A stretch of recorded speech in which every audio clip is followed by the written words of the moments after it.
I'd like to introduce our speaker today. There's a person here that I wish I could introduce. I'm going to introduce the speaker in a minute, but I wish I could introduce a fellow named Ben Barron, because Ben Barron is the reason that our speaker is here. I met Ben because of Upstate Warrior Solution.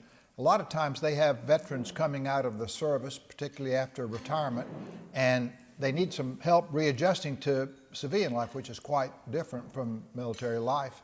And Charlie will send out names of people and say, hey, this fellow's coming and all that, anybody that wants to call him up and have a cup of coffee. So I do that quite a lot and met Ben. And as a matter of fact, we went last Veterans Day, we went to Applebee's. I think there's only one of them left in Greenville. It's on the apron of the Haywood Mall shopping center. And they give veterans free meals on Veterans Day. And so we met there and had a free meal. And had a good time talking, and we followed up a little bit with each other. And at one point, I had told him about this lecture series, and he's attended a few. And he's working, he's just got a job recently, and so they had him on assignment, and he didn't want to say, I can't do that, I have to go to a lunch. They would say, well, you know how that might go. So he can't be here, but I want to just give a public shout out to Ben Barron, because he's the reason that we have our speaker. Our speaker, retired Lieutenant Colonel Matthew Kutilek, is a Marine Corps veteran, and I'm not going to tell you much about his career. I'm going to leave that to him. He has an amazing story. I think it's very inspirational. I'm going to tell a few things about him. I'm going to leave out his whole career because he's going to cover that, but I know what he's going to do. He's not going to tell you some of the things. He's not going to tell you that he has extensive decorations. He's not going to tell you that his decorations include the Purple Heart, the Combat Action Ribbon with 2 gold stars, the Bronze Star with Combat V for Valor, the Achievement Medal with Combat V for Valor, the Commendation Medal with Combat V for Valor. He's not going to tell you all that, so I'm going to tell you that. He, after the Marine Corps, kept working and went with Champion Aerospace as project manager. That's where he's working now, here in Greenville with them. He's an avid reader, a student of history. He delivers a lot of motivational and educational speeches to civic, business, historical, and religious groups and churches in our area. Has a bachelor's in history from the Citadel, also has a master's degree from them, is married to Andrea, and who is a lifelong school teacher. And if a teacher likes you, I mean, they've seen the whole spectrum, and if they choose you, it really does speak well for you. Not only that, he's got 4 daughters. He has dogs, cats, rabbits, goats, and chickens. So anybody that likes children and animals is also a great guy. So he's a fabulous guy. And I want to bring Matthew up, but I do want to tell you, Matthew, I want you to tell the whole story, because I want you, don't leave out the marathons and even the ultra exercise 50K that you did, because to most of the people in this room, an ultra marathon is taking the stairs instead of the elevator. So we need some inspiration to think more bigger than that. So here we have, please give him a hand, Matthew Kutilek. He just told me I'm the 145th speaker at this military lecture series, which is incredible.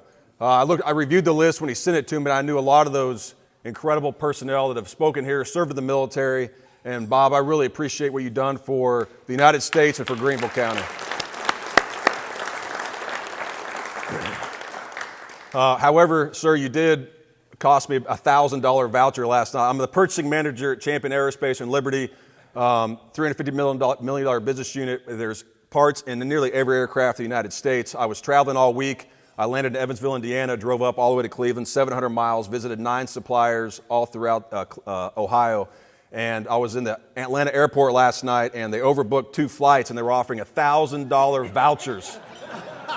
And I raised up from my seat to go take advantage of that $1,000 voucher, but I thought of Mr. Howard. I'm like, no, I cannot let him down. So I'm here today, sir, for that. I was dreaming of where can I take my wife with this $1,000 voucher, but It's an honor for me to be here. I'm mindful of your time. My intent is to speak for about 20 minutes and then have some question and answers. I know it's close to 1 o'clock. If you need to get up and leave, by all means do so. No hurt feelings on my part. I will briefly touch on what Bob mentioned as far as getting shot by an enemy sniper in combat. I guess I'll do that in the middle of the speech. I didn't intend to do that, but I'll hit on that, sir, since you'd like me to. What you see up here, all the pictures I'm going to show you today, I'm basically going to talk about my career a little bit and see how it relates to what the current events right now in 2025. Because stories are stories unless you can apply them to current events. The reason we study history is so we can learn from them and apply them to what's going on in the United States and the world today. This picture right here, all the photos here were taken by me, most of them except a couple. This one right here, I was stationed at the Pentagon for the last 3 years of my career. I was the Special Operations Advocate for the United States Marine Corps at the Pentagon. I worked with Special Operations Command, Marine Corps Special Operations Command, and as an ultra-endurance athlete, I lived a half mile from George Washington's Mount Vernon. I studied thousands of hours on him. Anyway, I would ride down the George Washington Parkway nearly every day on my bike, 17 miles to the Pentagon. I would go on 80-mile rides, whatever. And anytime I could take a photograph, Washington, D.C. is an extremely photogenic location. And I took this from across the Potomac on a very cold morning. I dropped my bike, rushed over there. I saw the clouds with the red, white, and blue with the Lincoln Memorial, the Washington Monument there. And I took this photo, and I thank God for this incredible country that we have the opportunity to live in. That my identity for 20 years was a United States Marine, but as I mentioned, my identity right now is as the purchasing manager at Champion Aerospace. I visited 9 suppliers this week, machine shops. What you see in here is just indicative of what I can go through. I went to a machine shop called Obar's Machine and Tool in Toledo, Ohio 2 days ago. The machine shop was created in World War II by gentlemen who service parts for the military industry, also championed spark plugs back in the day.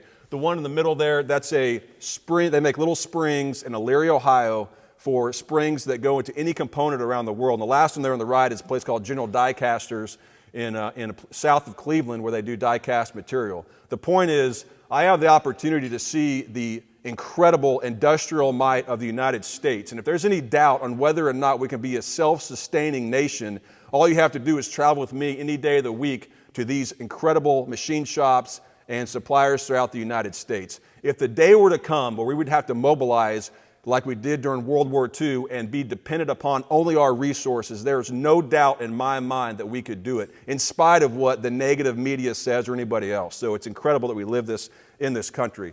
So very briefly, Iraq, September 11th happened. Shortly thereafter, invaded Afghanistan and Iraq. I found myself in the first wave in Iraq. I was on a Marine Expeditionary Unit. We flew into Mosul, Iraq, and northern Iraq. And that was the first firefighter I was ever in my life was April 15th, which is actually 2 days ago, 2003 in Mosul, Iraq, in downtown Mosul at the Ba'ath Party headquarters. I had a platoon of 20 Marines, and this is kind of the result of that. A couple days later after there, we got extracted out of there back to the Mediterranean Sea.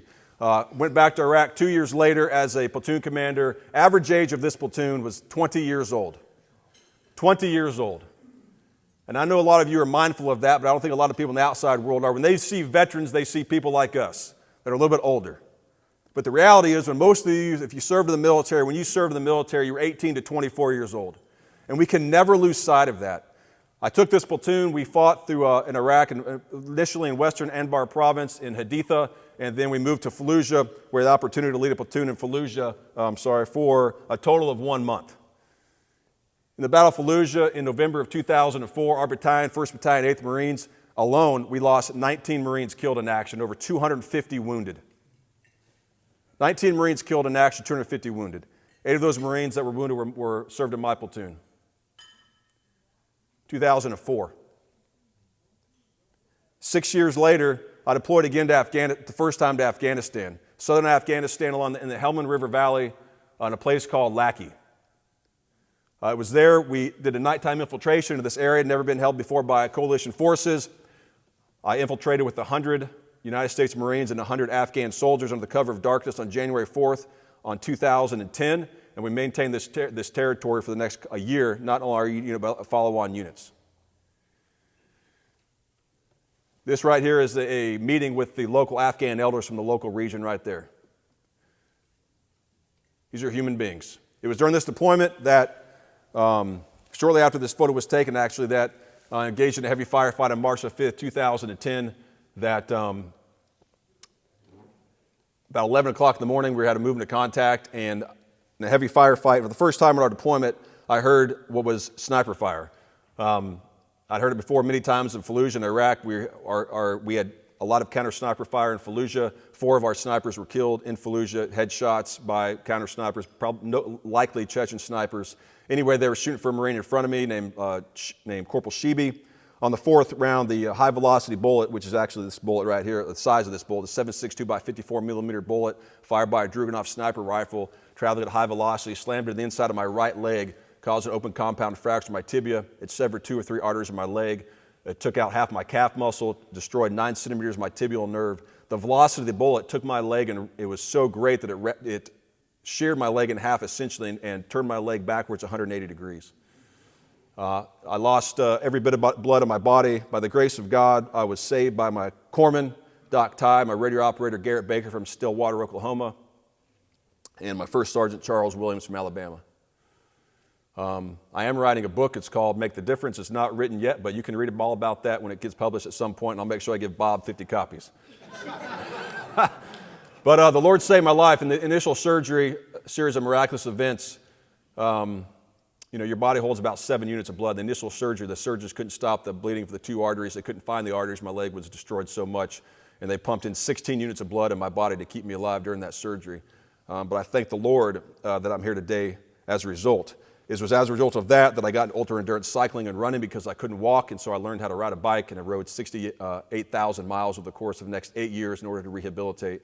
But that's a different story for a different day.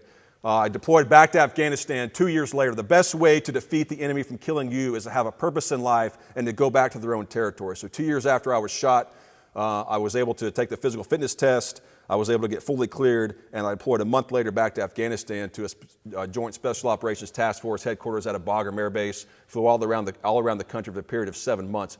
This happens to be part of the ridiculous coalition policy to reintegrate Taliban fighters back into the coalition. And so here we are in the middle of a village in central Afghanistan in an extremely volatile area, negotiating with key Taliban members on the left. And I could show you a series of photographs, which I won't, where these are heavily armed Taliban members that we're negotiating with. And you talk about putting your life on the line when there's 30 guys surrounding you with machine guns and you're trying to believe that they have the intentions of joining the coalition. Very volatile period. But it was also a very good time in my life there in Afghanistan in 2012.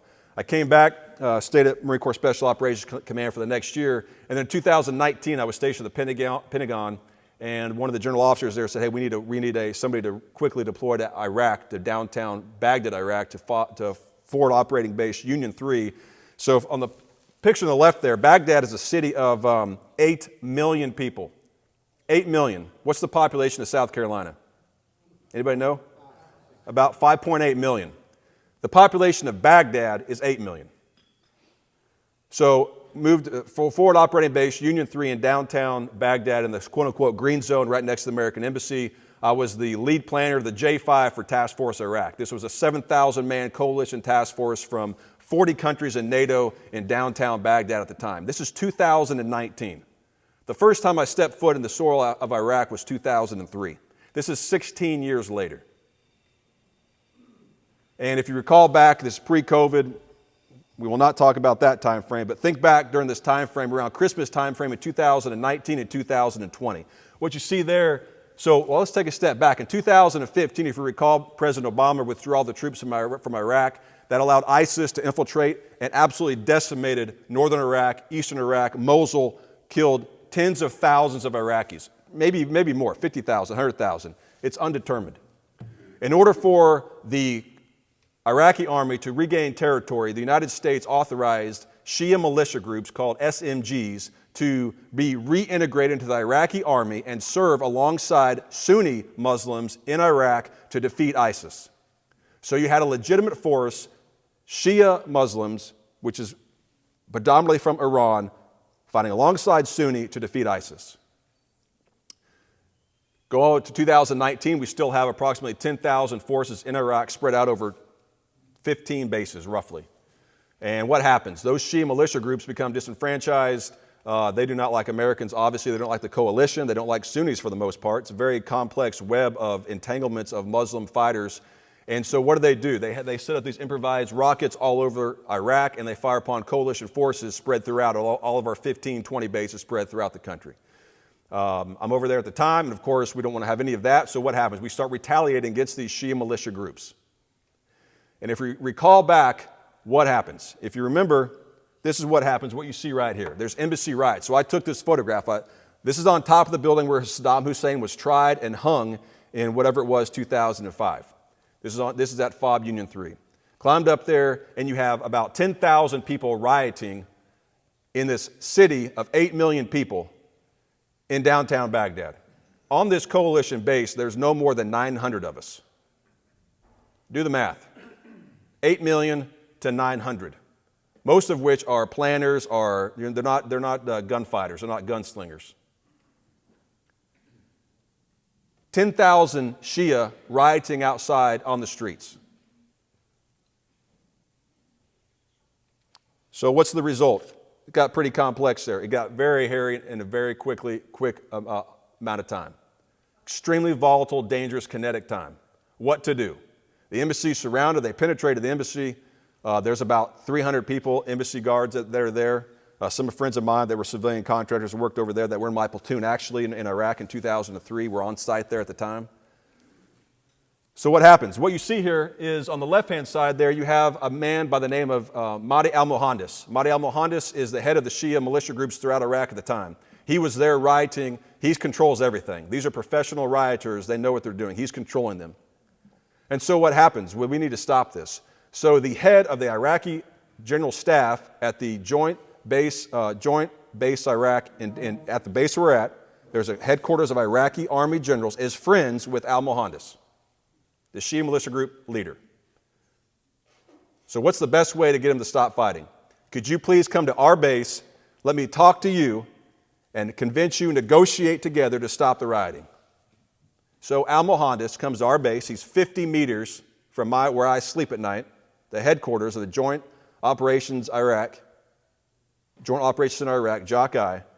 And so what does he do? He tells his people to go home. So sure enough, after 2 days of riding, they pack up and they leave. And this is us walking down to the embassy on the ground now, walking towards the embassy with the Iraqi army in front of us, clearing the area out. And they depart. What do we do the next day? Then that very night, what do we do? Who is this? This is Qasem Soleimani and Mahdi al-Mohandes. So the man who we negotiated to tell his people to leave, the United States kills both of them on the Baghdad International Airport, which is 3 kilometers away from where we were staying. Pretty incredible event. What's the reaction of that? Is Iran just going to say, okay, that's fine? Does the Shia militia group say that's fine? We're in a city of 8 million people. There's 10,000 rioters in Baghdad that just surrounded the embassy. There's probably 100,000 Shia militia in the area. They retaliate by, if you remember this, I did not take this picture, I took it off the internet, but they fired theater ballistic missiles for the first time in a very long time into Iraq. All over from the north to the west, al-Assad to central Iraq. This is a pretty critical moment. It may not be critical for you back here, but if you're Matthew Kutilek and you're on FOB Union 3, and now there's about 300 coalition forces, so we flew an incredible 600 people, NATO forces out of Baghdad to Kuwait in one night. Multiple runs of C-17s out of Charleston flew from Kuwait to Baghdad. They had 250 people strapped to the deck of a C-17 flying to Kuwait that night. 2 turns, 2 nights in a row. Nobody left in Baghdad. There's about 300 of us. 8 million people, 100,000 Shia militia groups, at least 10,000 riding. And I'm talking, this base is teeny tiny. It's a couple hundred meters. So, my next slide is this. So I brought my notebook from Afghanistan. You know, anybody in the military, you take notes. You know, you think that being in the military, the first 10 years of my career, my weapon was my primary, my gun, and my brain was my primary weapon systems. The last 10 years of my career, this was my primary weapon system and a pen. You know, I was a lead planner. I got to plan things out. I got to know what's going on, take notes. And so what you see here is my notebook, which is right here in my hand that I wrote the day after this happened. And so I walked outside. I just looked at my timestamp, and that's about 2 in the morning on Fob Union 3. And there was nobody out. And like, this is not a good moment. This is not a good moment. We're at a flex point. So what you see there, and I'll use my pointer right here, what you see there is that this is a little graph I made in a meeting the next day. I was the lead planner, so walked into a meeting. There was 15 general officers spread around the world in there, literally, from all the NATO countries. And there was a look of terror on all their face, like, what are we going to do? And so what you see here is a little graph, risk, time. And you have right here, this is the danger zone, and we were right there in the cusp of the risk going way up, and then what you have here is kinetic activity. We're at a decision point in history right there, because what's our response going to be?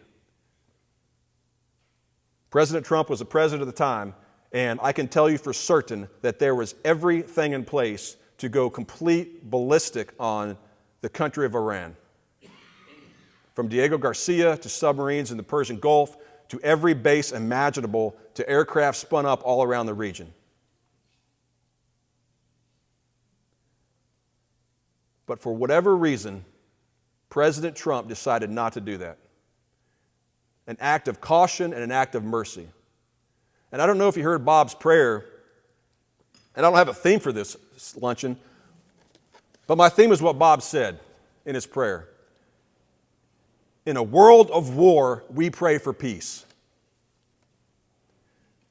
You would think that would be kind of crazy coming from a Marine who have literally been in hundreds of firefights. I've dropped tens of thousands of pounds of ordnance on enemy fighters throughout Iraq and Afghanistan as a fire support coordinator on multiple deployments. And I thank God that on that day, Donald Trump chose peace over war.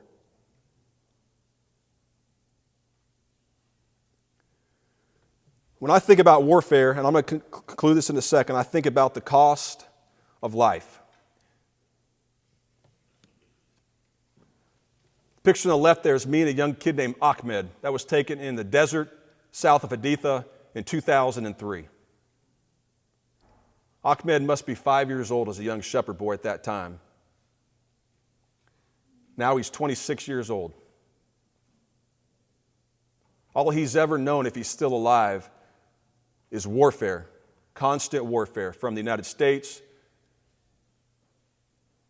to ISIS to Shia militia groups. What you see on the right there is a bunch of kids who were flying a kite. That little can in the boy's hand with a red string is a kite they were flying. We were patrol in Lackey, trying to give them as much security as possible in the short amount of time that we were there so they could enjoy life as little kids.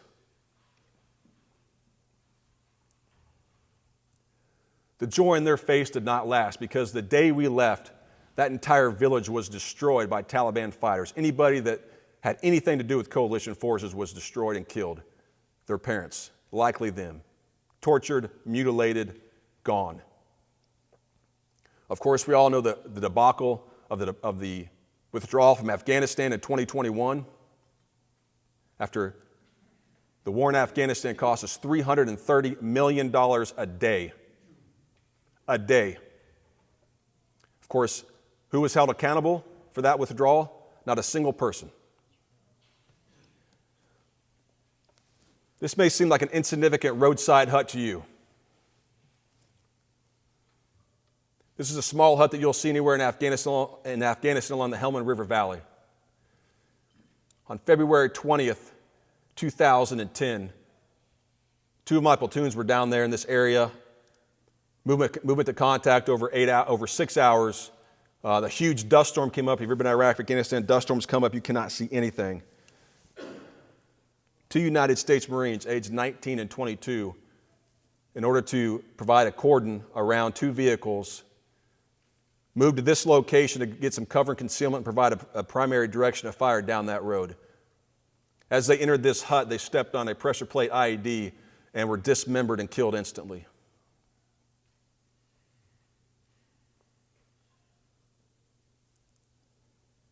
At an insignificant, unimportant hut in the middle of a third world country. that had nothing to do with serving and protecting the Constitution of the United States of America. What's the cost? Eric Ward, 19 years old from Gillette, Wyoming. His mother is standing there. As a father of an 18-year-old girl now, this hurts more now than it did the day that he was killed, because I can empathize with the mother and what she must have thought when her 19-year-old son was killed next to that hut. The person you see in the middle there is Adam Peake, 22 years old. He's from just outside of Cincinnati. I drove by from Fort Mitchell, Kentucky. I drove by his cemetery 2 days ago. Serving alongside your family members in combat is not just something from the movies, because indeed, his younger brother, Sean Peake, who you see there on the right, was in my unit as well. And on the day he was killed, the Lord providentially allowed Sean Peake to be near me at that time. And I had the unfortunate responsibility to convey to Sean Peake that his older brother, who he looked up to, his mentor, was killed in that blast. So what does this mean for us in 2025? Afghanistan costs us $300 million a day. Are they worse now? Are they better now or worse off than they were in 2001? What about 1985 when the Mujahideen? What about after the Russians invaded? Have they known peace? Was the $300 million a day worth it? If you don't trust my numbers, you go to Forbes, and they spell it out very clearly. Actually, the number's quite higher if you really look at it from an objective standpoint.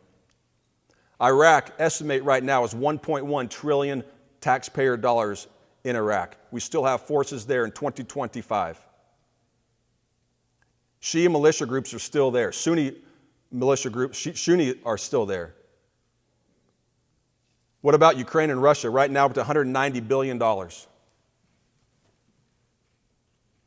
Then you have Syria, Yemen, the Houthis, constant military strikes on them, Israel and Gaza the last 3 years, China, Russia, and now, more than ever, we are at this flex point again. I bring it up there again because we have now at the same exact point with Iran. If you turn on the news right now, all you hear about is we cannot let Iran get nuclear weapons. It sounds very similar to me that we cannot allow Iraq to use weapons of mass destruction. And I don't know how President Trump's going to react. Unfortunately, while he used exercise judgment and mercy last time, I'm concerned about his current response. Are we to presume that the population of Iran is 90 million? Iran is ancient Persia. If you read the Bible, you understand this is the book of Ezra, of Nehemiah, of Esther, of Daniel. This is ancient Susa, Persepolis, Passagarde. There's 90 million people in Iran. Are we to presume that 90 million people hate Americans and should be killed and should be subject to warfare? Or should we perhaps look for mercy and figure out a way to not go into war with them and cause another calamity? So the question I have for you is, what do we do? What do we do as the United States? Can we do anything? What do we do as Americans? What do you do as patriotic citizens of Greenville County? Should we wander down this path again? What's our military aims, goals, objectives? What's our military strategy? What's our foreign policy? What have we accomplished the last 30 or 40 years of constant warfare in this region? Is our desire to expand Section 60? I was stationed at the Pentagon, and any time that the Lord put it in my heart to go visit Marines, I would leave early. I would jump they used to have lower fences. I would jump the fences up by the Army base and walk down to Section 60, visit the dozens of people that I know that are buried there, and contemplate their service and what they did for this country. Is our desire to expand Section 60 as a result of military conflict in Iran? What's the follow-on actions? What about the War Powers Act of 1973, where a joint session of Congress is required to go to war against a foreign power? Where is that?